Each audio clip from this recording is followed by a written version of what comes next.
Hello students, स्वागत है आपका अपने YouTube चैनल संकल्प क्लासेज 9386 में। आज हम मध्यकालीन भारत का औरंगजेब के बारे में लेकर आया हूं और औरंगजेब से पहले मैं आप लोगों को शाहजहां के बारे में पढ़ा चुके हैं और शाहजहां के टोटल 4 पुत्र होते हैं, जिसमें से 4 पुत्रों में से सभी में से लड़ाई लड़के जो अगला शासक बनता है वही क्या कहलाता है? औरंगजेब कहलाता है। ठीक है, तो आज हम औरंगजेब के बारे में पढ़ेंगे। सबसे पहले देखिए क्या क्या पढ़ेंगे हम लोग। तो सबसे पहले इसका परिचय पढ़ेंगे, फिर उसके बाद परीक्षा में उपयोगी कुछ महत्वपूर्ण बिंदु होते हैं। उसके बाद औरंगजेब द्वारा किया गया विद्रोह के बारे में पढ़ेंगे और फिर उसके बाद हम लोग पढ़ेंगे इसका दक्षिण भारत विजय। ठीक है, और उसके बाद लास्ट में पढ़ेंगे अन्य बिंदु और उसके बाद हम लोग पढ़ेंगे हिंदुओं पर कर विभाजन के बारे में।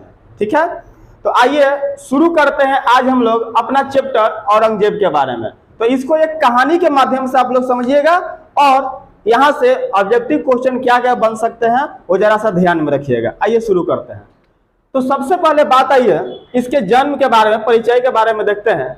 तो जन्म जो हुआ था वो 3 नवंबर दोहद उज्जैन में हुआ था। कहाँ हुआ था? दोहद उज्जैन में हुआ था। ठीक है, और पिता के नाम से इसका आप लोग भली भांति क्या है परिचित है? कौन है? शाहजहां। और माता के नाम से भी क्या है आप लोग परिचित है, जिसका नाम क्या? मुमताज महल। और एक क्या नाम है इसका? अर्जुमन बानो बेगम। ठीक है, अब आइए राज्याभिषेक के बारे में। किसके बारे में? राज्याभिषेक के बारे में। तो इसका जो राज्याभिषेक है वो 2 बार किया। कितने बार किया? 2 बार किया। एक जुलाई में और दूसरा जून 1659 में।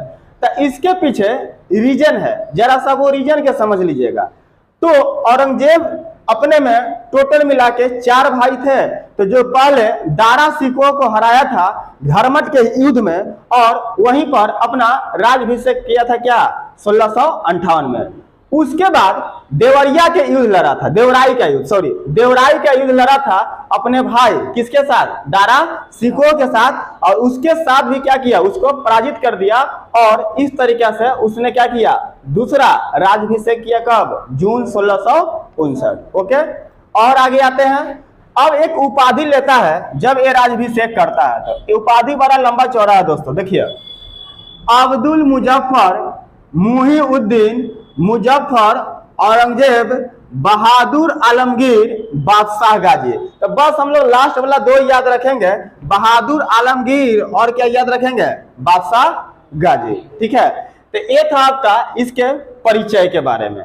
अब आगे आइए, परीक्षा उपयोगी महत्वपूर्ण क्या है? कुछ बिंदु है, तो समझिएगा। औरंगजेब जो था एक तरह का बोल सकते हैं कि कट्टर सुन्नी मुसलमान था। यह जो है, जो भी इसको लगता था कि इस्लाम धर्म के विरुद्ध है, उसको क्या कर दिया? इसने बंद करवा दिया है। जैसे कलमा, सिक्का पर कलमा खुदाया जाता था। ठीक है, दीपावली मनाया जाता था, होली मनाया जाता था। ये सारे चीजों को इसने धीरे धीरे, जैसे क्या बोलते हैं उसको, चित्रकार, संगीत, नृत्य, ये सारे चीजों को इसको लगा कि यह क्या है? इस्लाम धर्म के विरुद्ध है। तो इसने क्या कर दिया? इसको बंद करवा दिया। आइए देखते हैं कि क्या क्या काम किया परीक्षा उपयोगी महत्वपूर्ण बिंदु। आइए देखते हैं। तो पहला पॉइंट यहां से, औरंगजेब एक कट्टर मुसलमान था। कौन मुसलमान था? कट्टर सुन्नी मुसलमान था। और उसने वो चाहता था मतलब कि भारत को एक इस्लाम राष्ट्र बनाने के लिए, तो 1665 में उसने मंदिरों को तोड़ने का आदेश दिया। 1665 में उसने क्या कर दिया? मंदिरों को तोड़ने का आदेश दे दिया। उसके बाद अब देखिए क्या किया उसने दरबार में संगीत, नृत्य पर क्या कर दिया? उसने प्रतिबंध लगा दिया और उसने कुरान को शासन के क्या बनाया? आधार बनाया। उसको लगता था कि संगीत और नृत्य और जो कव्वाली होता था वो इस्लाम धर्म के क्या है? विरुद्ध है, इसलिए उसको क्या करवा दिया? उसने बंद करवा दिया। और आगे आते हैं, उसने बोला कि कुरान को क्या किया जाएगा? शासन का आधार बनाया जाए, मतलब कि शरीयत के आधार पर हम यहाँ पे क्या करेंगे? शासन करेंगे। ठीक है, चलिए उसके बाद और कौन कौन सा काम किया? तो नवरोज मुस्लिम में त्योहार होता है। झरोखा दर्शन, तुलादान जो कि अकबर के समय शुरू किया गया था। तुलादान के मतलब सोने एवं चांदी से राजा को क्या किया जाता था, तौला जाता था, ठीक है।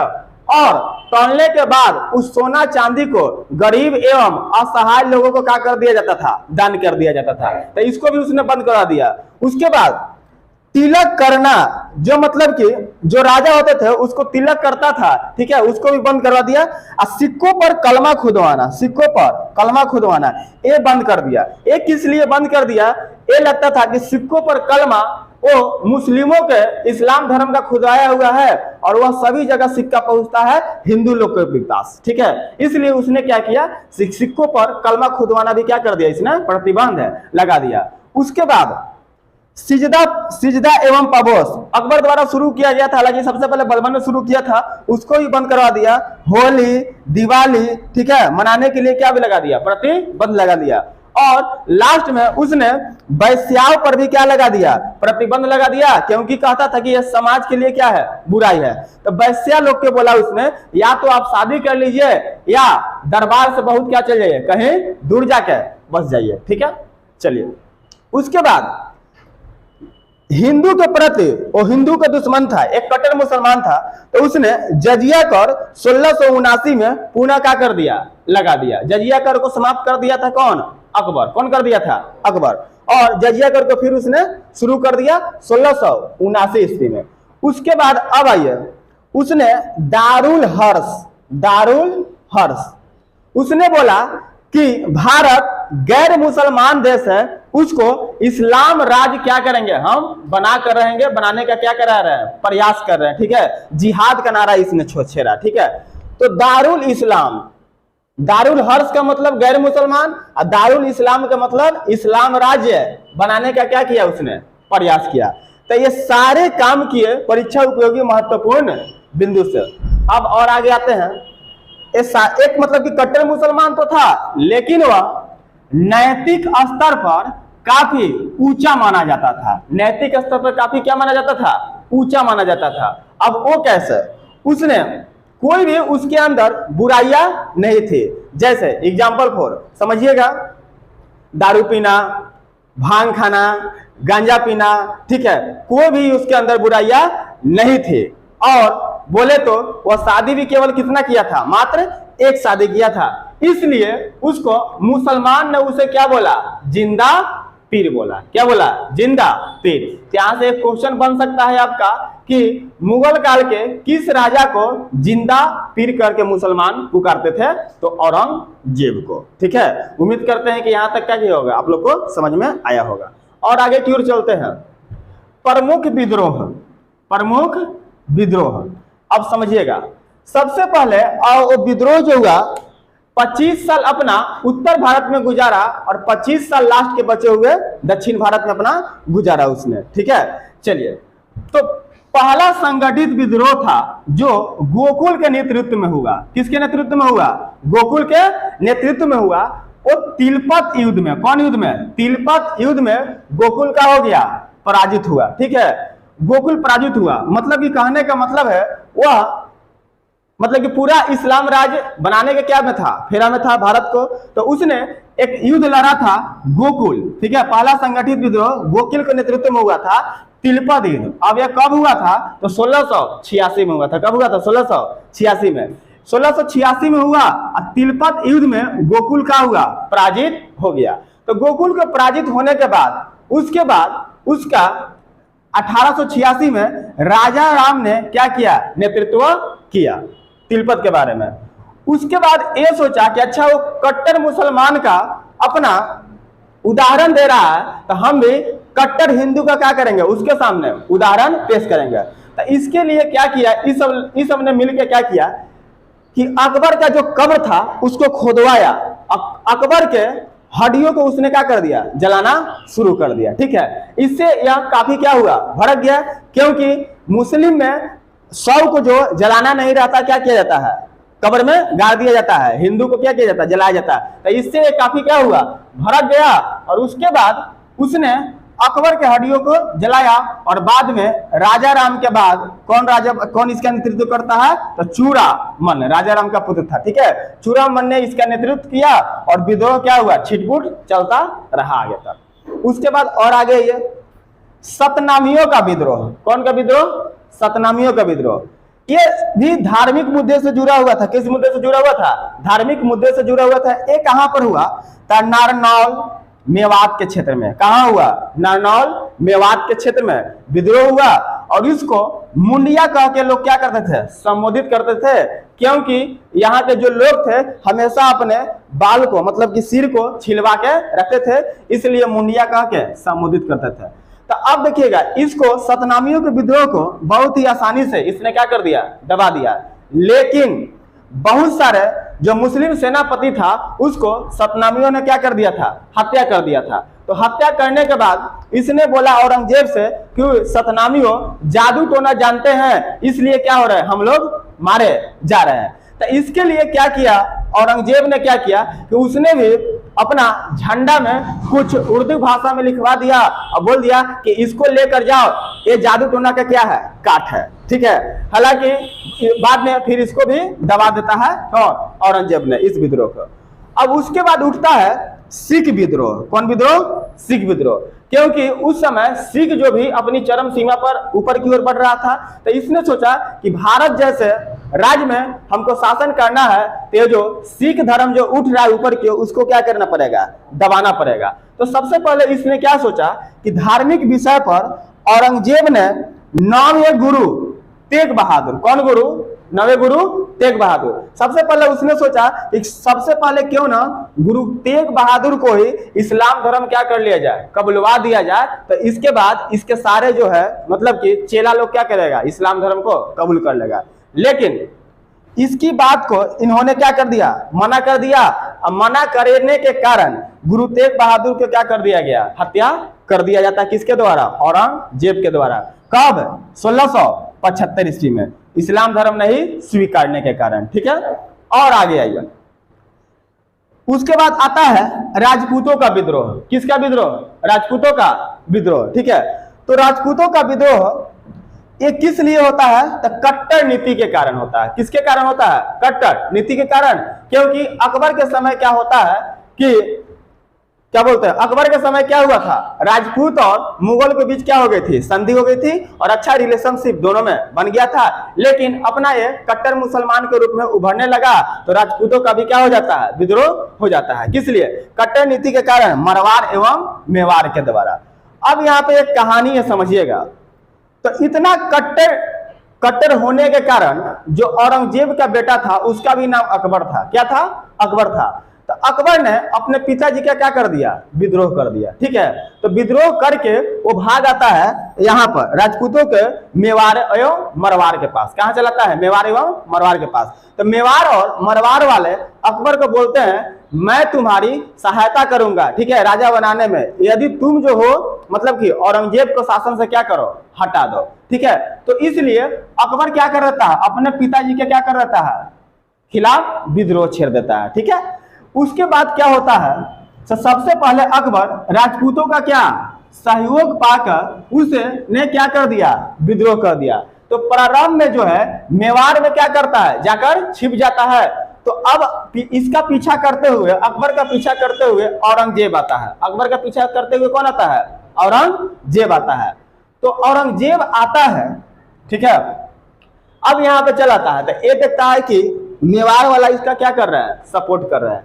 तो उसने एक चिट्ठी लिखवाता है अपने पुत्र के फेवर में, बोलता है अच्छा किया तुमने अकबर, जो जाकर तुम जो जाकर क्या बोलते हैं मेवाड़ का सपोर्ट कर रहे हो और एक एक करके हम मेवाड़ को क्या कर रहे हैं, मार रहे हैं। ठीक है, मेवाड़ के राजपूतों को क्या कर रहे हैं, मार रहे हैं। तो अब क्या होता है कि मेवाड़ के राजपूतों समझ जाते हैं ये बाप बेटा का दोनों का क्या है, चाल है। ठीक है, तब ये साथ छोड़ देते हैं किसका, अकबर का। कौन, मेवाड़ वाला। तो इसके बाद यहां से भागकर कहां जाता है, तो वो जाता है आपका क्या बोलते हैं शिवाजी के पास, मराठा के पास चला जाता है। किसके पास? शिवाजी के पास। तो शिवाजी दरबार में नहीं रहते, उसका पुत्र रहता है संभाजी। तो संभाजी के पास जाता है और फिर वहां भी पीछा करते हुए औरंगजेब चल जाता है। तो वहां से भाग कर चल जाता है, वो फारस चल जाता है। कहां चल जाता है? फारस चल जाता है। और फारस देखिए यहां पर लिखा हुआ है, राजपूतों को सहयोग पाकर उसने क्या कर दिया? विद्रोह कर दिया। अब प्रारंभ में मेवाड़, फिर उसके बाद मराठों ने क्या दिया? शरण दिया।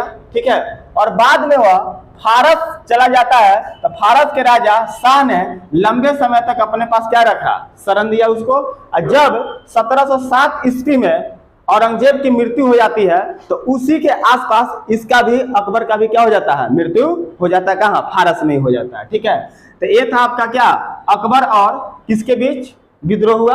अपने बाप औरंगजेब के बीच। ठीक है, चलिए अब आते हैं मराठा के बारे में। किधर के बारे में? मराठा के बारे में। तो दक्षिण भारत के महाराष्ट्र क्षेत्र में शिवाजी द्वारा मराठों का साम्राज्य उभर रहा था। ठीक है, तो उसने, अब औरंगजेब बोलता है कि अब जो है मराठों को क्या करना पड़ेगा? दबाना पड़ेगा। और अब उत्तर भारत को छोड़ के कहां चल जाता है? दक्षिण भारत की ओर। और पूरा 25 साल दक्षिण भारत की ओर क्या कर देता है? गुजार देता है। और गुजारने के कारण उत्तर भारत में जो उसका केंद्र प्रशासन था दिल्ली पर, वो क्या हो जाता है? कमजोर हो जाता है। और दक्षिण भारत में ही उसको क्या हो जाती है? मृत्यु हो जाती है। किसका? औरंगजेब का। आइए देखते हैं। तो मराठा पर शासन करने के लिए अपने एक सेना राजा जयसिंह को भेजता है। किसको भेजता है? राजा जयसिंह को। कहां भेजता है? शिवाजी के पास। कहां भेजता है? शिवाजी के पास। और इस बीच में क्या होता है? पुरंदर की क्या हो जाती है? संधि हो जाती है। पुरंदर की क्या होती है? संधि हो जाती है। कब? जून 1665 ईस्वी में। जून कब? 1665 ईस्वी में। इसके बाद शिवाजी अपने मन से जब जाते हैं औरंगजेब के दरबार में, तो औरंगजेब द्वारा शिवाजी को कैद कर लिया जाता है। औरंगजेब द्वारा शिवाजी को क्या कर लिया जाता है? कैद कर लिया जाता है। ठीक है, अब कैद कर लिया जाता है, लेकिन फिर छुड़ा के क्या होता है? भाग जाते हैं। उसके बाद शिवाजी के बाद कौन शासक बनता है? संभाजी। कौन बनता है? संभाजी। संभाजी की हत्या 1600 में कर दी जाती है? 89 में कर दी जाती है। कब कर दी जाती है? 1689 में। तो अब था ये मराठा के क्षेत्र में इसका क्या होता है? अभियान होता है। अब देखिए, दक्षिण भारत पर विजय 1682 से शुरू होता है। तो दक्षिण भारत पे विजय 1682 में सबसे पहले वो बीजापुर को 1600 में जीत लेता है, 86 में। उसके बाद गोलकुंडा को 1687 में जीत लेता है। और मराठा से क्या होता है? संघर्ष होता है। फिर उसके बाद अब लास्ट की ओर आती है, अब इसका मृत्यु के समय आ चुका है। ठीक है, तो दक्षिण भारत में औरंगजेब का क्या हुआ? कब्रिस्तान सिद्ध हुआ। कब? 1707 ईस्वी में। वहीं पर उसका क्या हो जाता है? मृत्यु हो जाता है। कहा जाता है कि मुगलों का पतन किसके कारण हुआ? तो औरंगजेब के कारण हुआ। अब क्यों हुआ?